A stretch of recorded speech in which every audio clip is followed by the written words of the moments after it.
Hello everybody, this is Gareth Cahoon Speaks back here with another video. I'd like you to hit the subscribe bar, give me a thumbs up if you like the video, or hit the notification bell to be notified when I post my next post. Or otherwise you can donate to my ministry and the charities that I support at garethcahoon3 at gmail.com on PayPal. Or otherwise you could look me up on YouTube where you'll be able to see the videos that get banned elsewhere.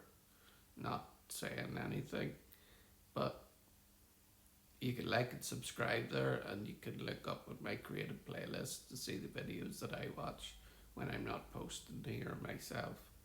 This one here is Jerusalem divided past snipers, barbed wire, and false teeth.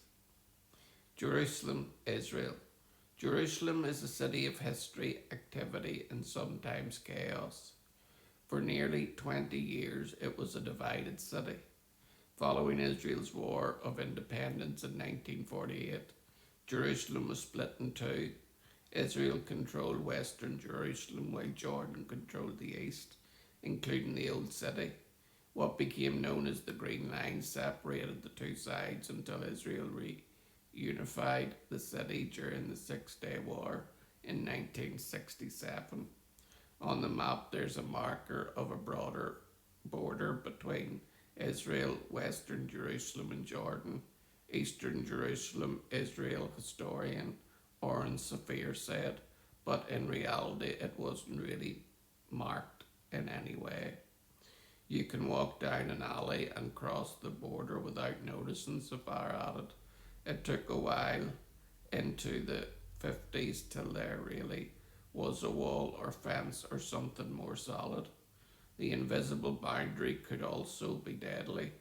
You'd be walking down the street from the Israeli side, and then you'll have a concrete wall on it with a sign in Hebrew saying, "Beware snipers ahead," Safir said. Jews were banned from visiting the Temple Mount during those years, and walking near the border often meant exposing yourself to Jordanian snipers overlooking the city. So walking down the street just here, totally open to the Jordanian army, posts on the wall. More than once there was shooting and fighting, Safir remarked. The border itself was drawn by Israel and Jordan negotiators using wax pencils during armistice talks, giving birth to the term the Green Line. These were drawn with two wax pencils, actually, Safir explained. One done by the Israeli side, one done by the Jordanian side. A wax pencil makes a good wide marker, and you're sometimes not sure who holds what and where that ends. Throughout divided Jerusalem, military outposts lined sides of the border, while a United Nations controlled no man's land separated Israel and Jordanian positions. In the news at the time, there were all sorts of jokes, Safir recalled. Kids play soccer and they kick the ball and it rolls into no man's land. I need to call the UN to be able to retrieve it. Just north of the old city sits Ammunition Hill, the site of one of the fiercest battles of the Six-Day War. Israeli citizen Yuri Goldflam remembers playing there as a child before it became one of the war's most significant battlegrounds. It's the site of a very important, difficult, and famous battle of the 1967 Six-Day War, which enabled the Israeli paratroopers to open the road to get to Jerusalem and eventually capture the city and the Temple Mount, Goldflam noted. Before the war, however, children simply saw it as a playground. One half gets this side of the hill, the other that side of the hill, Goldflam said. We each have our own flag and we have to run through the trenches, evade each other and capture each other's flag.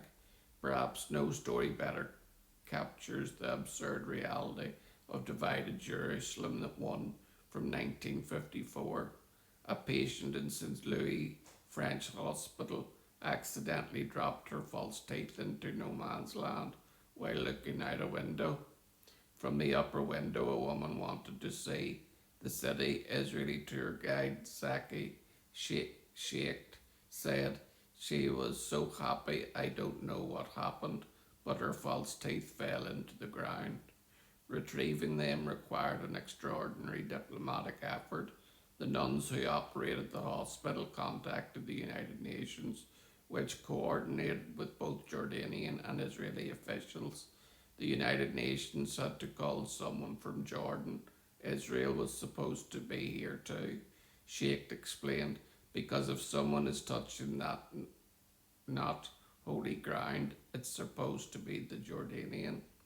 The Israeli and the United Nations, together with a few nuns, under a temporary ceasefire marked by a white flag, the woman's false teeth were safely recovered and returned before the fragile status quo resumed.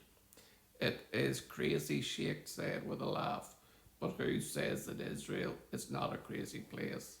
Let's face it, we love it.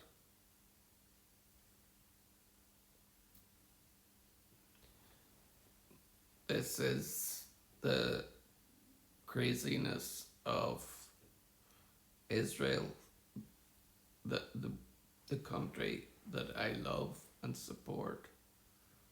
It may be a bit crazy, but it's crazy in the right way. Shalom, Maranatha, and Hallelujah.